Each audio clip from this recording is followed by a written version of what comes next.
The first shot rang out just as Olivia Adams stepped onto the creaking porch of her small homestead, dust kicking up around her boots.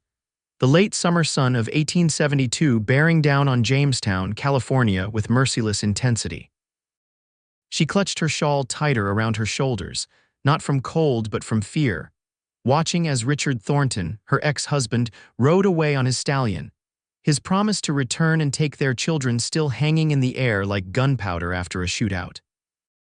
Olivia hurried inside the modest cabin she'd made her home since fleeing San Francisco 2 years ago. 8-year-old Emma and 6-year-old Samuel looked up from their wooden toys, faces bright with innocence that Olivia desperately wanted to preserve. They hadn't heard their father's threats. "Thank God for small mercies. Mama, what's wrong?" Emma asked, her dark braids swinging as she tilted her head. Olivia forced a smile. "Nothing, darling, just the wind picking up." She moved to the window, watching dust clouds disappear in the distance. Richard had found them.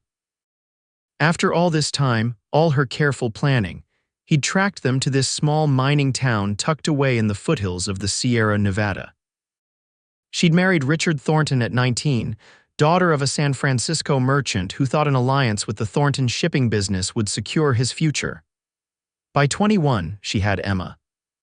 By 23, Samuel had arrived, and by 25, she discovered the bruises wouldn't fade from her skin as quickly as Richard's promises of change faded from his lips. Now at 27, she'd built something resembling peace in Jamestown. She taught at the schoolhouse, earned enough to keep a roof over their heads and food on their table. The children were happy here, safe, until today. "Miss Adams?" A deep voice called from outside, followed by a gentle knock. Olivia's hand flew to her throat. Had Richard returned so soon? But no, she recognized that voice. "Come in, Mr. Morrison," she called, straightening her apron.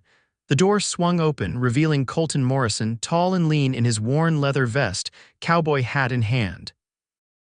The late afternoon sun caught in his chestnut hair, highlighting strands of gold that reminded Olivia of wheat fields.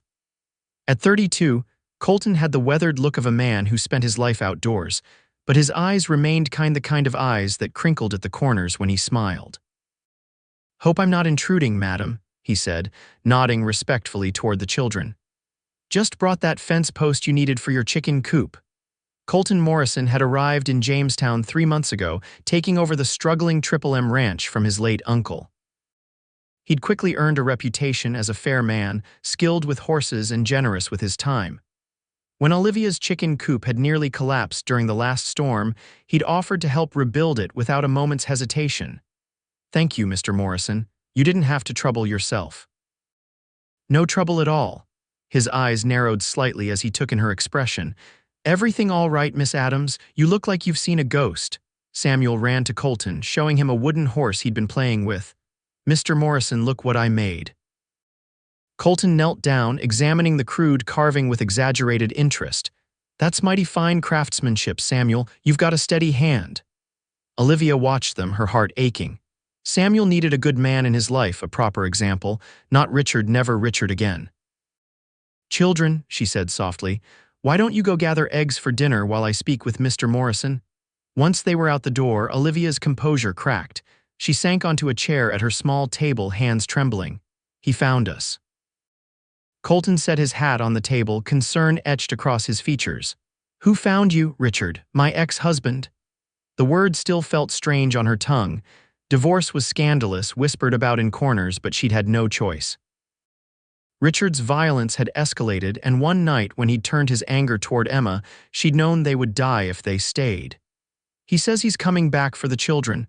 Colton pulled out the chair opposite her, sitting down slowly. "Does he have any right to them?" "The judge in San Francisco granted me custody because of his." She hesitated, shame coloring her cheeks. "His violent tendencies, but Richard has money connections. He's threatened to say I kidnapped them, that I'm unfit." "That's horseshit, pardon my language, madam." Colton's jaw tightened. "You're the finest mother these parts have seen." Olivia looked away, blinking back tears. "He says he'll take them by tomorrow night, that I can't stop him." "He won't get near them," Colton said firmly. "I promise you that." Olivia studied him, this man who'd shown nothing but kindness since arriving in Jamestown. "Why would you help us? You barely know us. Something flickered in Colton's eyes, determination, perhaps, or something deeper she dared not name. "I know enough, Miss Adams. I know you work yourself to the bone for those children. I know they're happy, healthy, and loved, and I know a bully when I hear of one." He reached across the table, hesitating before covering her hand with his. "Besides, what kind of neighbor would I be if I didn't help when help was needed?" That night, after tucking her children into bed with extra kisses and whispered promises of protection, Olivia sat by the window, a loaded shotgun across her lap. Outside, though she couldn't see him, she knew Colton Morrison was keeping watch from the shadows of her porch. His horse was hidden behind the house, and he'd promised to alert Sheriff Jenkins at first light. Sleep evaded her as memories of Richard flooded back. The early days of their marriage had been pleasant enough. Richard's charm had fooled everyone, including her. It wasn't until after Emma's birth that the mask began to slip. A missed dinner, a visiting male friend, even the baby's crying, anything could trigger his rage. The physical bruises healed, but the fear lingered, becoming as much a part of her as her own heartbeat. Dawn broke with no sign of Richard. Colton appeared at her door with coffee and fresh biscuits from the town bakery. "You didn't have to stay all night," Olivia said, accepting the coffee gratefully. "Wouldn't have slept anyway," he replied with a small smile. "Sheriff Jenkins knows the situation. He's keeping an eye out for Thornton." Olivia nodded, relief coursing through her. "I need to get the children to school." "I'll escort you," Colton offered. "Then I'm heading to Judge Wilson's house. He should know what's happening too." The schoolhouse sat at the edge of town, a single-room building where Olivia taught children of all ages. Today, she left her own children in the care of Miss Parker, the assistant teacher, with strict instructions not to let them leave with anyone but herself or Sheriff Jenkins.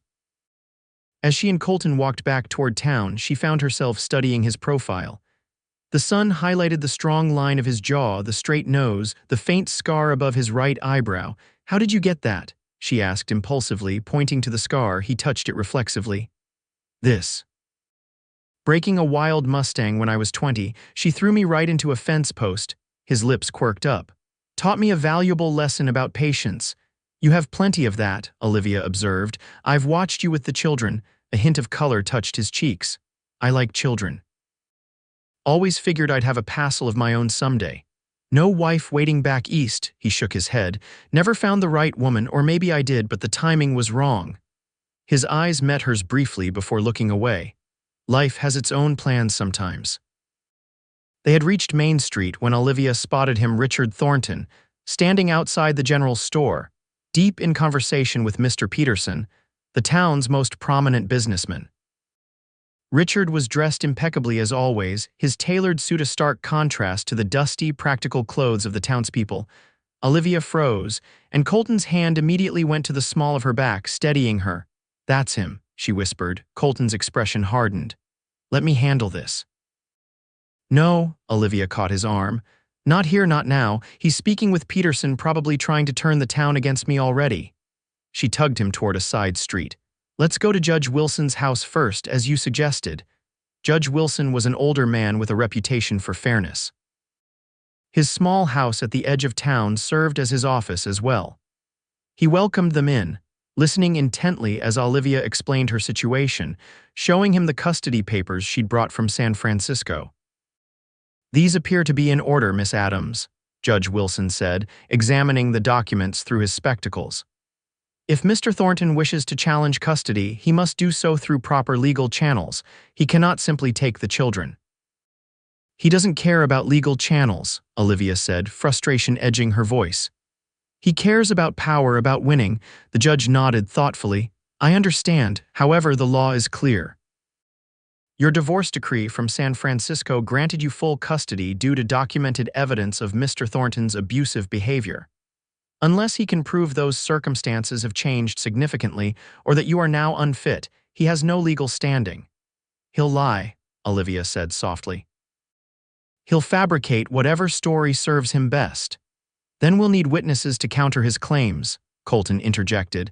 "People who can testify to your character, to the children's well-being under your care." Judge Wilson's eyes shifted to Colton. "And who might you be in relation to Miss Adams, Mr. Morrison?" "A friend," Colton replied evenly. A neighbor concerned for the welfare of a woman and her children being threatened. The judge's bushy eyebrows rose slightly, but he nodded. Very well. If Mr. Thornton attempts any legal action, we'll convene a proper hearing. In the meantime, I suggest you alert Sheriff Jenkins to patrol near your property, Miss Adams. They were leaving the judge's house when Richard Thornton stepped into their path, his handsome face arranged in an expression of paternal concern that Olivia knew all too well was false. "Olivia," he said, his voice smooth as silk. "How lovely to see you. I've been asking all over town about you and our children." Olivia's throat tightened, but she forced herself to meet his gaze. "They're my children now, Richard. The court decided that." Richard's smile didn't reach his eyes. "A temporary arrangement, my dear. I've come to rectify that unfortunate misunderstanding." His gaze shifted to Colton, assessing. "And who might this be? Your protector?" Colton stepped forward, his stance casual but his eyes alert. "Colton Morrison. I own the Triple M ranch outside of town." "A cowboy," Richard said, the word dripping with disdain. "How quaint." He turned back to Olivia. "Really, Olivia, you've fallen quite far from San Francisco society." "I've risen far above the hell you put me through," Olivia replied, finding strength in Colton's steady presence beside her. "The children are happy here. Leave us be." Richard's facade slipped for just an instant, a flash of the rage she remembered so well darkening his features before the mask of civility returned. "I'll be taking Emma and Samuel back to San Francisco where they belong. They need their father, a proper education, proper opportunities, not this." He gestured dismissively at the dusty street, backwater existence. "You'll do no such thing," Colton said, his voice low but firm. "Miss Adams has legal custody. Judge Wilson has reviewed the paperwork himself." Richard's eyes narrowed. "This doesn't concern you, cowboy. When you threaten a woman and her children in my town, it concerns me plenty," Colton replied. For a tense moment, the three stood in silence, the busy street continuing around them, townspeople passing with curious glances. Finally, Richard straightened his already immaculate jacket. "Very well, if you insist on formalities, I'll oblige. I've already spoken with Peterson about legal representation. We'll settle this properly." He fixed Olivia with a cold stare. "But make no mistake, I will have my children." As he walked away, Olivia released a shaky breath she hadn't realized she was holding. "He won't touch them," Colton assured her. "I won't let him." She turned to him, studying his determined expression. "Why are you doing this, Mr. Morrison? Truly, you're risking making a powerful enemy." A slow smile spread across his face. "Wouldn't be the first time. Besides," his voice softened, "some things are worth fighting for." The next day brought news that Richard had indeed retained Mr. Peterson to represent him in a custody challenge. The hearing was set for the following week, lightning fast by normal standards, but Richard's influence and money worked wonders even in a small town like Jamestown. Olivia paced her small cabin, panic threatening to overwhelm her. "He's turned Peterson against me already. Who else? How many people will believe his lies?" Colton, who had taken to checking on her morning and evening, sat at her table, his hat in his hands. "Peterson follows money, nothing more, but there are plenty of good folks in this town who know you, Miss Adams, who have seen you with those children." "It may not be enough," Olivia said, twisting her hands together. "Richard can be very convincing, and he has resources I don't." "You have the truth," Colton countered, "and you have me." She paused in her pacing, looking at him with sudden vulnerability. "Why, Mr. Morrison? Why stake your reputation on us?" Colton set his hat on the table and stood, crossing to her slowly, as if approaching a skittish colt. "Because I recognize goodness when I see it, Miss Adams. Because those children deserve a mother like you." He hesitated, then added softly, "And because from the moment I rode into Jamestown and saw you teaching those children under the oak tree behind the schoolhouse, something inside me knew you were special." Olivia's heart fluttered in a way it hadn't in years. "Mr. Morrison, Colton," he corrected gently. "I think we're past formalities, don't you?" "Colton," she repeated, the name feeling right on her tongue. "I can't ask you to fight my battles. You didn't ask, I offered." His hand reached for hers, calloused fingers engulfing her smaller ones. "And I don't make offers I don't intend to keep." The moment was broken by a knock at the door. Sheriff Jenkins stood outside, his expression grim. Miss Adams, there's been a development. Thornton's filed papers claiming you kidnapped the children and fled San Francisco against court orders. Olivia gasped. That's a lie, I had full custody. I figured as much, the sheriff said. But he's got witnesses, or so he claims, who will testify you disappeared in the night with the children against prior arrangements. Colton's jaw tightened. He's fabricating evidence.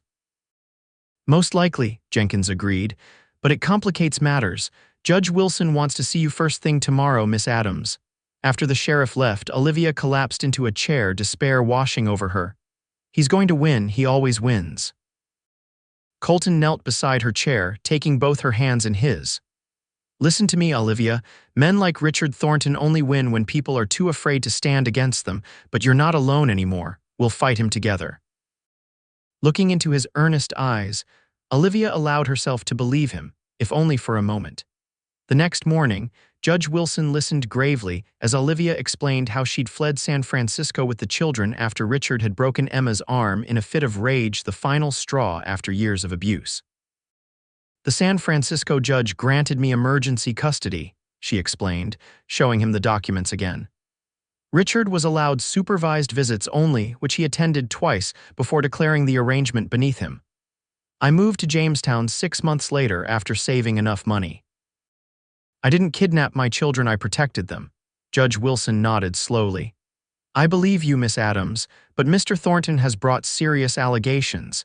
He claims you've fabricated the abuse claims to alienate the children from him, that you're mentally unstable. Olivia's hands trembled. I have doctors' reports documenting my injuries. Emma's arm, an unfortunate accident, according to Mr. Thornton, the judge interrupted gently. He claims you've coached the children to lie about it. Those are damnable lies, Colton interjected from where he stood by the window. Begging your pardon, Judge.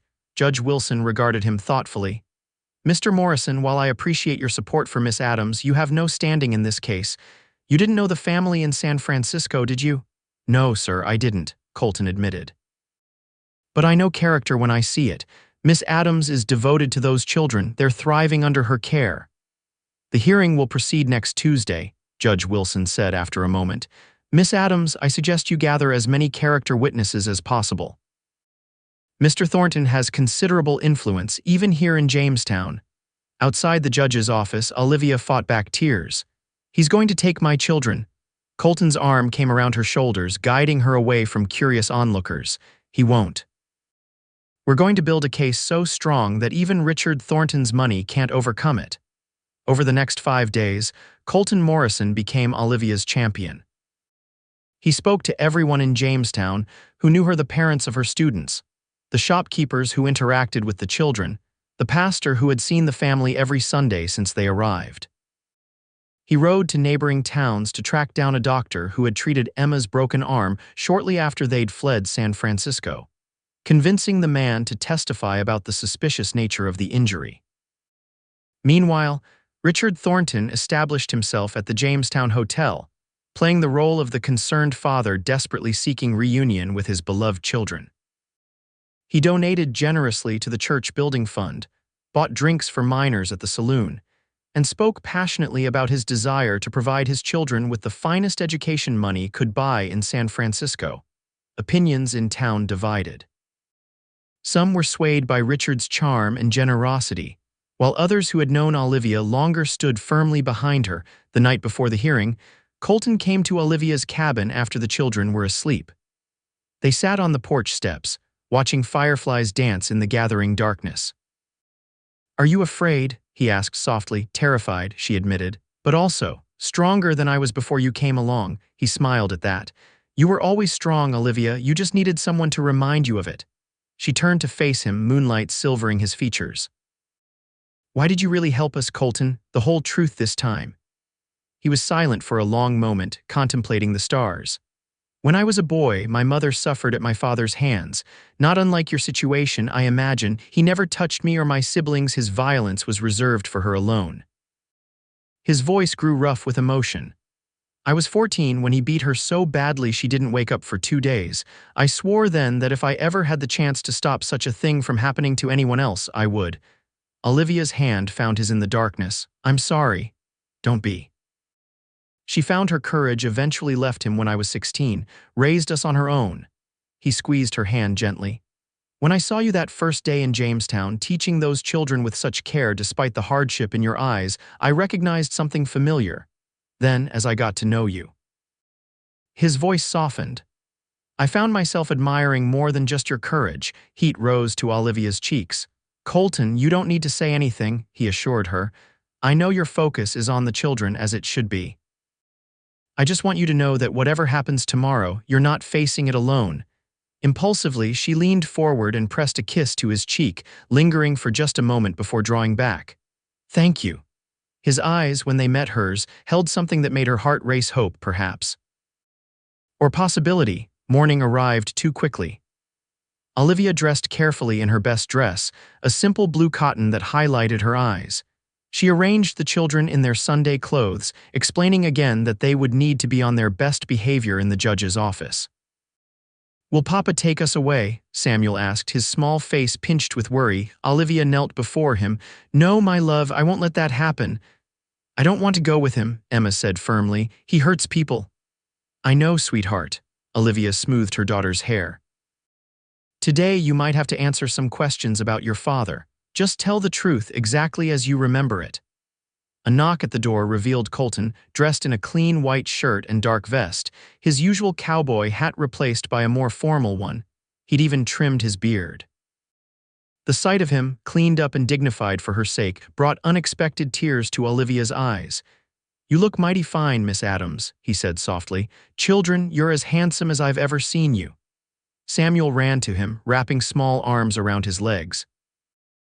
Mr. Morrison, are you coming to see the judge with us? I sure am, partner. Colton tousled the boy's hair.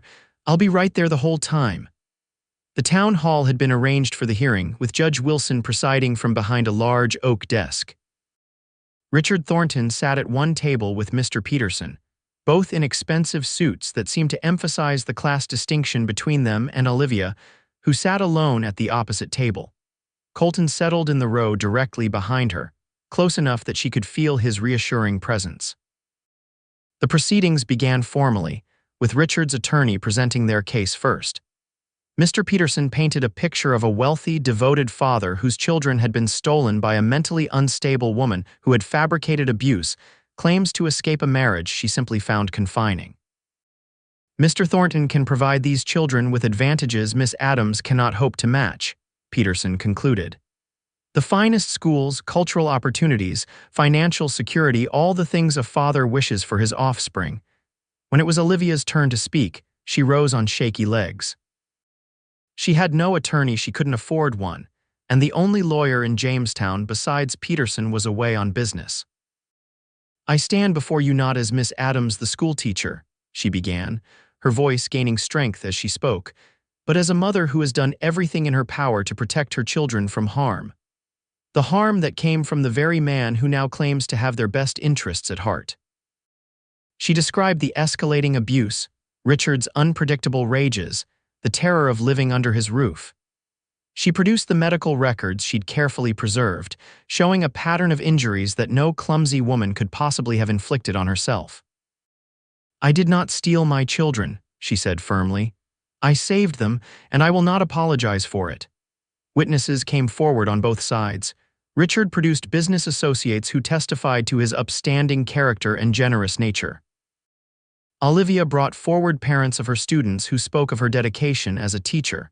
Shopkeepers who described the children's evident happiness and well-being. Dr. Harmon, the physician who had treated Emma's arm, testified that the break was consistent with a twisting motion, not the fall down the stairs that Richard had claimed. When it came time for the children to speak, Judge Wilson cleared the room except for himself, Olivia, Richard, and a court recorder. Hours later, when everyone was readmitted, Emma and Samuel's faces were tear-streaked but resolved. Olivia's heart ached for what they must have been asked to recount. As the sun began to set, casting long shadows through the town hall windows, Judge Wilson called for final statements. Richard stood, his handsome face arranged in an expression of paternal sorrow. I have only ever wanted what is best for my children. If I was not the husband I should have been, I deeply regret it. But I am a changed man, seeking only to provide my son and daughter with the advantages their station in life should afford them. I beg the court to return them to their rightful home. When Olivia's turn came, she remained seated, suddenly exhausted by the weight of the day. I have nothing elaborate to add, she said quietly. I love my children, they are safe with me, they are happy, that should be enough. Judge Wilson adjourned, stating he would render his decision the following morning. Outside, as twilight deepened into night, Colton helped Olivia lead the exhausted children home. Neither adult spoke until the children were fed, bathed, and tucked into bed with extra stories and reassurances. What if he rules against me? Olivia whispered as they stood in her small kitchen. Colton's expression was grim. Then we'll appeal. We'll take it all the way to Sacramento if we have to. I can't afford that, she said, practical even in her despair. I can barely afford to keep this cabin. He stepped closer, taking her hands in his. Olivia, listen to me. Whatever happens tomorrow, I won't let him take your children, even if I have to sell every acre of the Triple M to hire the best lawyer in California. She stared at him, stunned. You do that, for us. His thumbs traced gentle circles on her palms. For you, for them, yes, I would. Why? The question escaped her before she could stop it. Colton's eyes, steady and certain, held hers. Because I love you, Olivia Adams. I think I have since that first day I saw you with chalk dust on your cheek, teaching those children with such patience. I know it's too soon, and you have every reason to distrust a man's declarations, but she silenced him with a finger to his lips, her heart racing. It's not too soon. Not when it's true. She swallowed hard.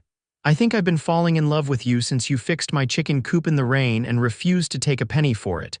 The smile that broke across his face was like sunrise. Slowly, giving her every chance to pull away, he lowered his head and kissed her gently at first, then with growing certainty as she responded, her arms sliding around his neck. When they finally parted, breathless, Colton rested his forehead against hers. Whatever comes tomorrow, we face it together. Morning arrived with a nervous energy vibrating through Jamestown. It seemed the entire town had taken sides in the custody battle, and by the time Judge Wilson called the hearing to order, the town hall was packed to capacity. Richard Thornton sat confidently at his table, a self-assured smile playing about his lips. Olivia, by contrast, felt sick with fear despite Colton's steadying presence directly behind her. Judge Wilson adjusted his spectacles, surveying the crowded room with a solemn expression before speaking. Cases involving the welfare of children are among the most difficult any judge can face, he began. On one hand, we have Mr. Richard Thornton, a man of means and social standing who can provide material advantages any parent would wish for their offspring. On the other, we have Miss Olivia Adams, a woman of modest means but unquestionable devotion to her children. The judge shuffled his papers. I have reviewed all testimony carefully. I have spoken at length with both Emma and Samuel privately, and I have examined the evidence of past harm. He looked directly at Richard. Mr. Thornton, while your financial resources are indeed impressive, money alone does not make a suitable parent. Richard's smile faltered. The medical evidence presented by Dr. Harmon is compelling. Emma's injury was not consistent with an accidental fall. Moreover, both children expressed genuine fear at the prospect of returning to your care. A murmur ran through the crowd as Richard's face darkened. Miss Adams, the judge continued, turning to Olivia, has established herself as a respected member of this community. The children are well cared for, educated, and by all accounts, thriving under her guidance. Olivia's hands trembled as hope began to rise within her. It is the finding of this court that custody shall remain with Miss Adams. Mr. Thornton will be permitted monthly supervised visitation to take place in Jamestown, provided he demonstrates appropriate behavior during these visits. A sob escaped Olivia as relief flooded through her. Behind her, Colton's hand squeezed her shoulder gently. Richard shot to his feet. This is outrageous. She's turned them against me with her lies, Mr. Thornton, Judge Wilson said sharply. Control yourself or I will hold you in contempt. You'll regret this, Richard snarled, pointing at Olivia. All of you will. He stormed from the town hall, slamming the door behind him. The crowd erupted in conversation as Judge Wilson banged his gavel, calling for order. Miss Adams, I suggest you exercise caution in the coming days. Men like Mr. Thornton rarely accept defeat gracefully." Olivia nodded, but the joy of victory overshadowed any fear of Richard's retaliation. She had won. Her children were safe. Outside, well-wishers surrounded her, offering congratulations and support. Through the crowd, she caught Colton's eye. His smile, filled with pride and something deeper, warmed her more than the autumn sun overhead. That evening, they celebrated with a small gathering at Olivia's cabin. Sheriff Jenkins came, as did several parents from the school and Dr. Harmon. The children, understanding only that they would be staying with their mother, played happily in the yard as the adults shared a simple meal. As twilight fell and guests began to depart, Colton lingered, helping Olivia clean up while the children chased fireflies outside. "You were magnificent today," he said, drying a plate she handed him. "The way you stood your ground, spoke your truth. I've never admired anyone more," she smiled, passing him another plate.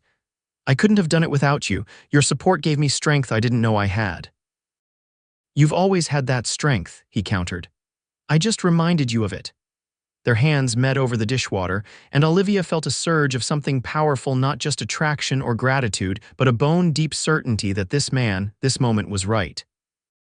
"Colton," she began, but was interrupted by a shout from outside. "Mama, fire!" They rushed to the door to see flames engulfing the small barn behind the cabin. Emma and Samuel stood frozen in the yard, faces illuminated by the growing blaze. "The horses!" Colton exclaimed, running toward the structure. Olivia's old mare and the children's pony were stabled there. "Children, come here," Olivia cried, gathering them to her as Colton disappeared into the smoke-filled barn. Long moments passed before he emerged, coughing, leading both frightened animals to safety. Behind him, the barn collapsed in a shower of sparks and burning timber. "Are you hurt?" Olivia asked, rushing to him as neighbors, alerted by the flames, began to arrive. "I'm fine," he wheezed, though his face was smudged with soot. "The animals are scared but unharmed." Sheriff Jenkins arrived minutes later, organizing a bucket line to prevent the fire from spreading to the cabin or nearby trees. By the time the blaze was contained, the barn was nothing but smoldering ruins. "This wasn't an accident," Jenkins said grimly, kneeling to examine something at the edge of the debris. "Coal oil, someone doused the place deliberately." Olivia's eyes met Colton's in shared understanding. "Richard." "Likely," the sheriff agreed, standing. "But proving it will be difficult. I'll ask around town, see if anyone spotted him near your property." After the sheriff left, promising to send a deputy to watch the cabin overnight, Olivia put the shaken children to bed. When she returned to the main room, she found Colton stoking the fire, his expression troubled. "I'm staying tonight," he said without preamble. "And tomorrow, I think you and the children should come to the Triple M until we're sure Thornton's left town." "I can't impose, it's not an imposition," he interrupted. "It's what people who care about each other do. Besides, the ranch house has plenty of room and it's further from town, harder for anyone with bad intentions to approach unnoticed."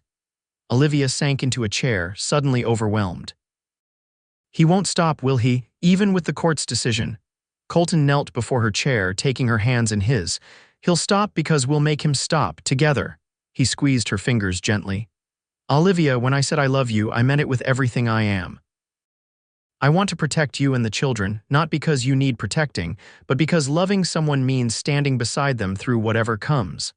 She touched his face, fingers tracing the strong line of his jaw. "I love you too, Colton. More than I thought possible after everything with Richard, but I'm afraid of what he might do, afraid of trusting again." "Trust takes time," he acknowledged. "I'm not asking for everything at once. Just a chance to show you day by day that not all men are like Richard Thornton." He smiled slightly. "Though I admit I'm hoping for more than just friendship in the long run."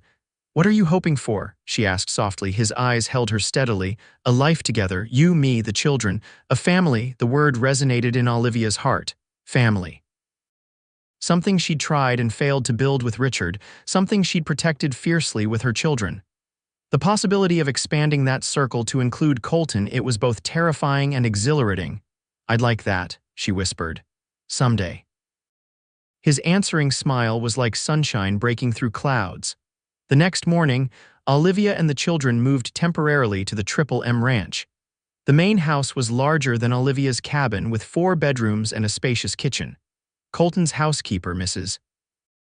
Barton, welcomed them warmly, especially the children who were fascinated by the working ranch. For 3 days, life settled into a pleasant rhythm. Emma and Samuel helped with small chores, delighting in the animals and wide open spaces. Olivia assisted Mrs. Barton in the kitchen, taught the children their lessons, and found herself increasingly comfortable in Colton's home. Colton himself seemed to blossom with them there, returning from ranch work each evening with small gifts for the children: a pretty stone, a hawk's feather, a carefully whittled toy. His interactions with them were natural and easy, as if he'd always been a part of their lives. In quiet moments, when the children were occupied elsewhere, he and Olivia talked about their pasts, their hopes, the future they were beginning to envision together. His touch when their hands met or he helped her down from a wagon was always gentle, respectful of boundaries still new and tentative between them. On the 4th evening, Sheriff Jenkins rode out to the ranch with news. Thornton's still in town, staying at the hotel. He's been asking questions about the Triple M, about Colton. Colton's expression darkened. What kind of questions? The kind a man asks when he's looking for leverage, Jenkins replied grimly. About your finances, your past, your standing in the community. He won't find anything, Colton said confidently. I've nothing to hide, the sheriff nodded. I believe you, but be careful all the same. Men like Thornton don't take defeat lying down. After Jenkins departed, Colton found Olivia on the porch, watching the sunset paint the distant mountains gold and crimson. You heard? He asked, settling beside her on the swing. She nodded. He's going to try to discredit you somehow, turn the town against you for helping me. Let him try, Colton said, more confident than he felt. Jamestown knows who I am. Olivia's hand found his. But do they know everything? Richard is skilled at finding weaknesses, at twisting half-truths into weapons. Colton was silent for a long moment. There are things in my past that aren't pretty, Olivia. I told you my father was violent. What I didn't tell you is that when I was 17, I nearly killed him. Olivia's breath caught, but she didn't withdraw her hand. He was beating my mother again, Colton continued, voice low and rough with memory. I pulled him off her and something in me just snapped. I beat him unconscious, would have kept going if my brother hadn't pulled me away. He swallowed hard. I'm not proud of it.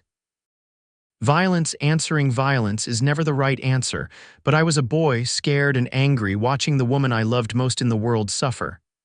You were protecting your mother, Olivia said softly. Yes, but the rage I felt. He shook his head. It frightened me. Made me wonder if I had more of my father in me than I wanted to admit. Olivia turned to face him fully. You are nothing like your father, Colton, nothing like Richard. A violent man doesn't gentle horses instead of breaking them. He doesn't play patiently with children for hours or rebuild a stranger's chicken coop just because it needs doing. His eyes, when they met hers, were vulnerable in a way she'd never seen before. You're sure about that? In answer, she leaned forward and kissed him, softly at first, then with growing certainty as his arms came around her. I'm sure, she whispered against his lips. The following day, Richard Thornton made his move. Colton had ridden into town for supplies, leaving Olivia and the children at the ranch with Mrs. Barton and 2 ranch hands nearby. He was loading provisions into his wagon when Mr. Peterson approached. Mr. Morrison, Peterson said, his tone coolly professional. A word, if you please. Colton straightened, dusting his hands on his trousers. What can I do for you, Peterson? My client, Mr. Thornton, has authorized me to make you an offer. Peterson glanced around to ensure they weren't overheard. $10,000 if you cease all contact with Miss Adams and her children and issue a public statement retracting your support for her custody claim. Colton stared at him, momentarily speechless. You can't be serious. Entirely serious. Mr. Thornton is a wealthy man, Mr. Morrison. He can be a powerful friend or a formidable enemy. Anger rose in Colton's chest, but he kept his voice level.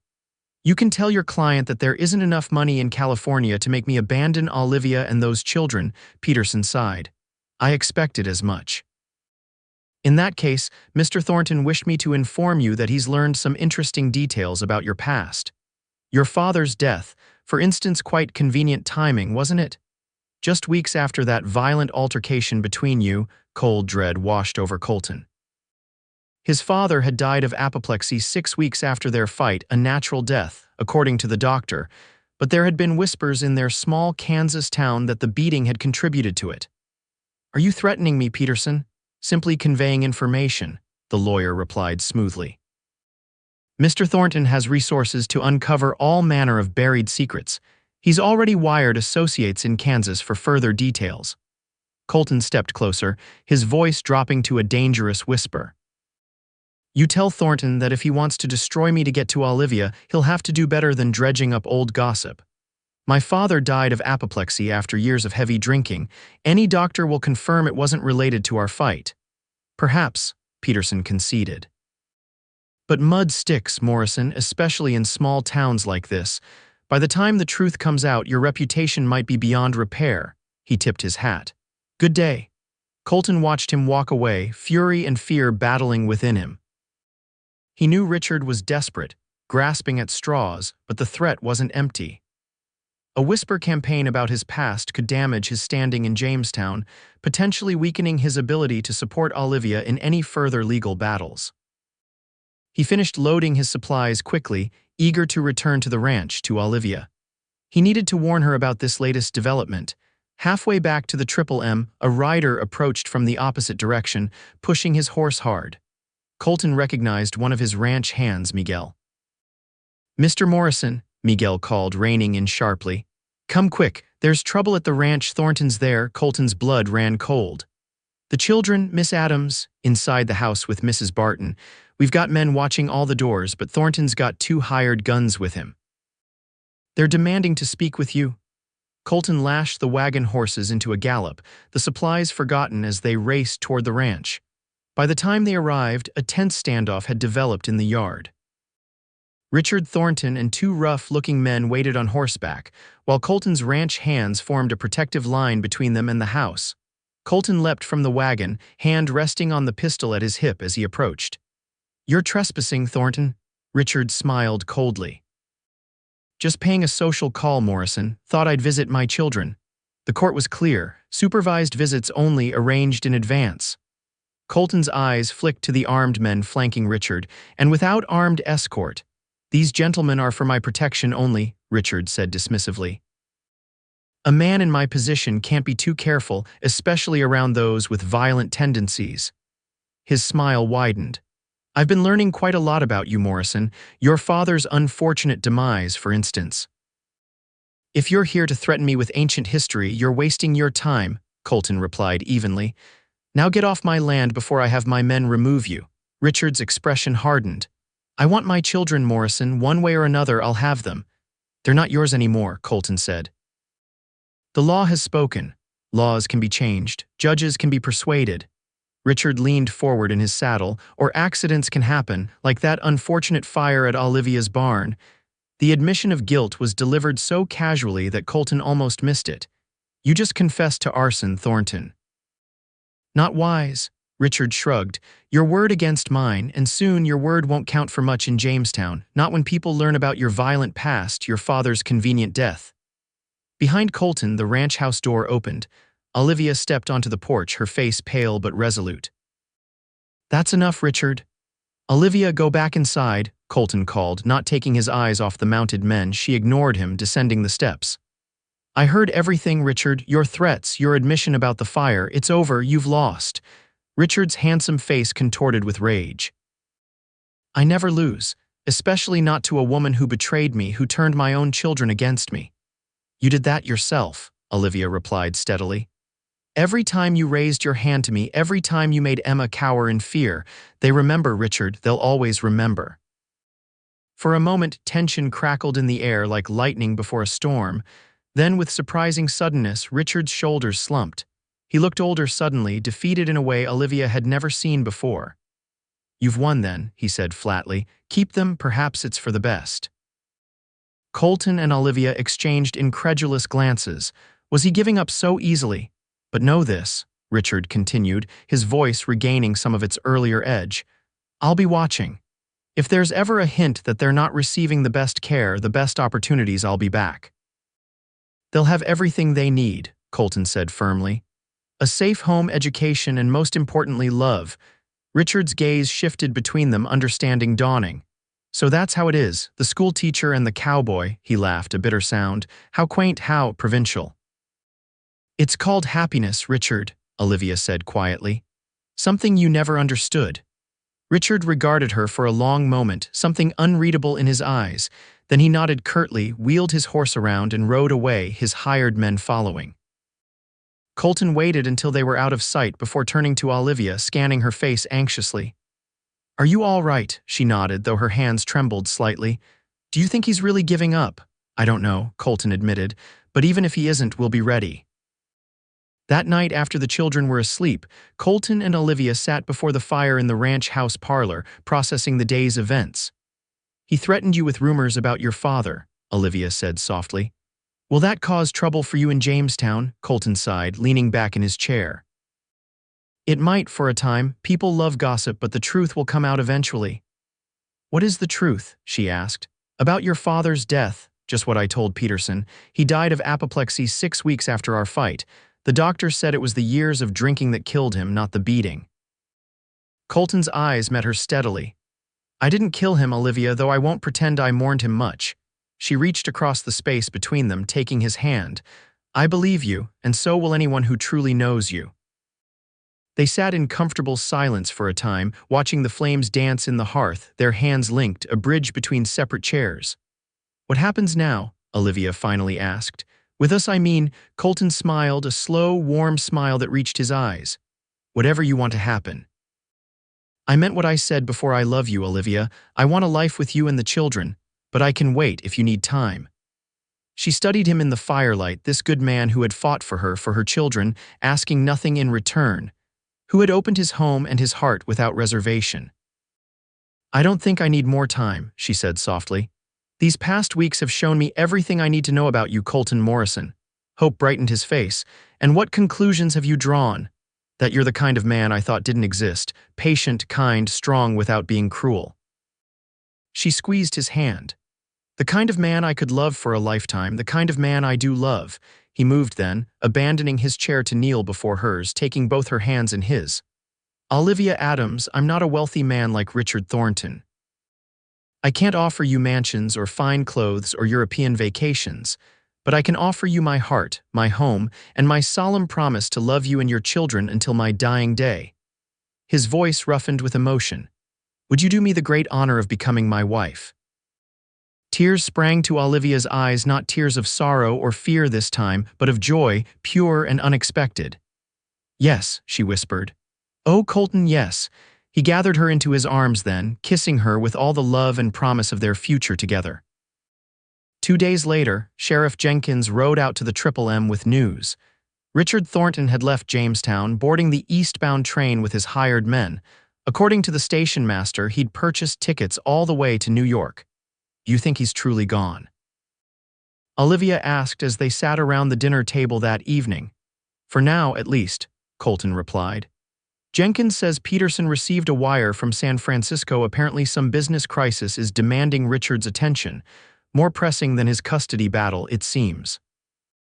Good riddance, Emma declared with the forthright certainty of an 8-year-old, causing the adults to exchange surprised glances.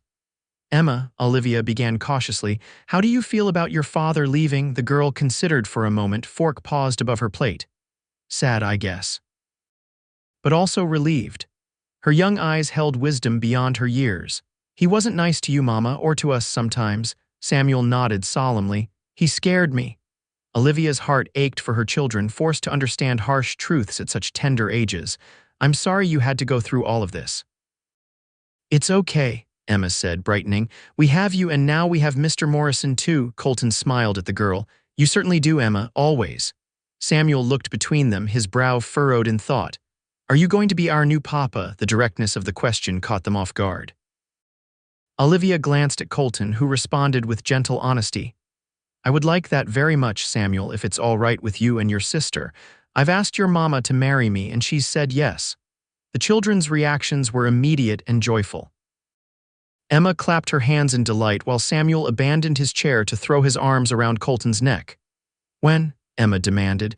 When will you get married? Olivia laughed, the sound lighter than it had been in years. We haven't decided yet, sweetheart. Soon, I think. Very soon, Colton agreed, his eyes finding hers across the table, warm with promise. They married 3 weeks later in the Jamestown church, a simple ceremony attended by most of the town. Emma served as maid of honor, proudly carrying a bouquet of wildflowers matching her mother's, while Samuel, solemn in his new suit, bore the rings on a small cushion. Sheriff Jenkins gave the bride away, and Mrs. Barton wept openly throughout the ceremony, declaring between sobs that she'd never seen a more perfect match in all her 60 years. The reception was held at the Triple M Ranch, with trestle tables set up in the yard and lanterns hung from tree branches. Musicians played fiddle and guitar while couples danced beneath the stars, and children chased fireflies at the edges of the light. As twilight deepened into night, Olivia found a moment of quiet with her new husband, standing at the edge of the celebration, his arm around her waist. "Happy, Mrs. Morrison?" he asked, pressing a kiss to her temple. "More than I ever imagined possible," she replied truthfully, leaning into his embrace. "Though I still can't quite believe it's real, that we're safe, that we're together." "Believe it," he murmured against her hair. "This is just the beginning, Olivia, the beginning of everything." And she did believe, as they rejoined their guests, as they danced beneath the stars, as they bid farewell to the children who would spend the night with Mrs. Barton in the main house, while the newlyweds occupied the small cabin Colton had built at the edge of the property. In the privacy of that cabin, in the shelter of Colton's arms, Olivia discovered what love could be between a man and woman when built on respect and tenderness. His touches were gentle, his patience infinite as they learned each other, as old fears dissolved in the heat of newfound passion. Afterward, lying in his embrace as moonlight spilled through the curtains, Olivia traced the contours of his face with wondering fingers. "I never thought I'd have this again, trust, safety, love." He caught her hand, pressing a kiss to her palm. "You deserve all of it and more. I intend to spend the rest of my life making sure you never doubt that again." The years that followed brought changes both expected and surprising. Olivia continued teaching at the Jamestown school, though now she rode to town each day from the Triple M Ranch, which flourished under Colton's careful management. The children thrived in their new life, Samuel developing his father's way with horses, Emma showing a talent for numbers that hinted at a possible future in business. Richard Thornton kept his word in his own way. He never returned to Jamestown, though he did send occasional letters and gifts to the children, gestures that Olivia and Colton, after careful consideration, allowed. As the years passed, these communications grew less frequent, eventually ceasing altogether when the children reached their teenage years. In the spring of 1874, nearly 2 years after their wedding, Olivia gave birth to a son they named Daniel James Morrison. 2 years later, a daughter followed Laura Elizabeth, with her father's chestnut hair and her mother's bright blue eyes. Through it all, the joys and challenges, the ordinary days and extraordinary moments, the foundation remained the same. A love built on courage, forged in adversity, and strengthened by unwavering commitment. On their 10th anniversary, Colton surprised Olivia with a special dinner after the children were asleep. By then, the Triple M had expanded considerably, and the original ranch house had been enlarged to accommodate their growing family. 10 years, Colton marveled, raising his glass in a toast. "The best 10 years of my life." Olivia smiled, the years having added character to her beauty rather than diminishing it. "Sometimes I still wonder how I got so lucky." "Not luck," he corrected gently. "Courage. You had the courage to leave a bad situation, to build a new life, to trust again." He reached across the table for her hand. "You're the bravest person I know, Olivia Morrison." She squeezed his fingers, thinking of the journey that had brought them to this point. "We're both lucky, I think, to have found each other when we needed it most." Later that night, sitting on the porch swing that had become their favorite spot for quiet conversations, Olivia rested her head on Colton's shoulder. The ranch spread before them, peaceful under the moonlight.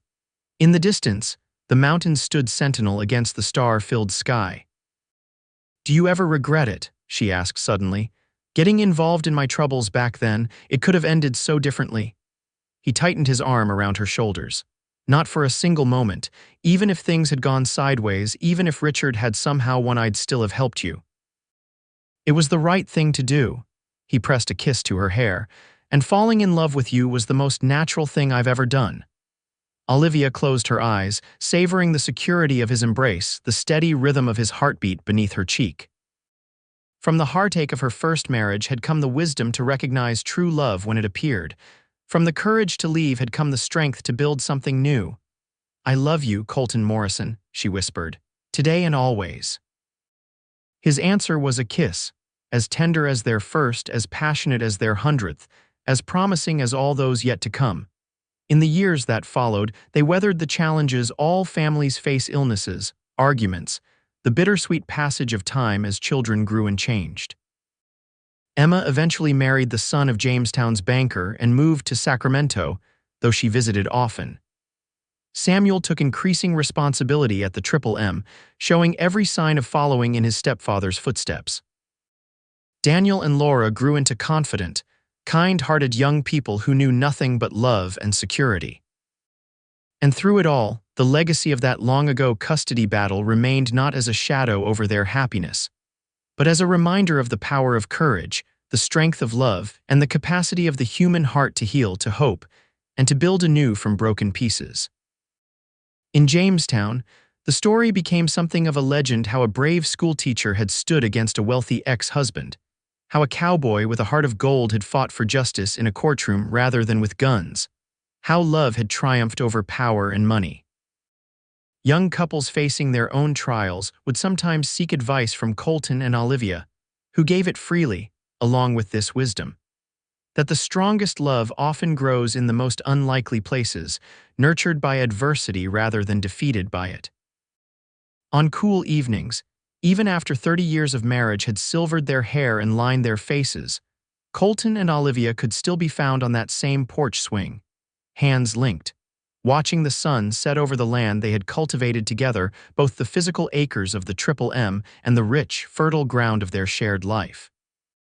It was on such an evening that Colton looked at his wife, the fading light catching the silver in her hair, and said simply, "Thank you." "For what?" she asked, smiling at the man who still made her heart quicken after all these years. "For trusting me when trust was the hardest thing in the world for you, for building this life with me, for making me the luckiest man in California." Olivia leaned over to kiss him, the gesture as natural as breathing after decades together. "We made this life together, Colton. One day at a time, one choice at a time." He nodded, his arm tightening around her shoulders as the first stars appeared in the darkening sky. "One choice at a time," he agreed softly, "and I'd make the same ones all over again." As night fell over the Triple M ranch, the lamp in their window glowed warm and welcoming, a beacon of the love that had begun in courage, persevered through adversity, and flourished in the rich soil of commitment, a love as enduring as the mountains on the horizon and as constant as the stars overhead.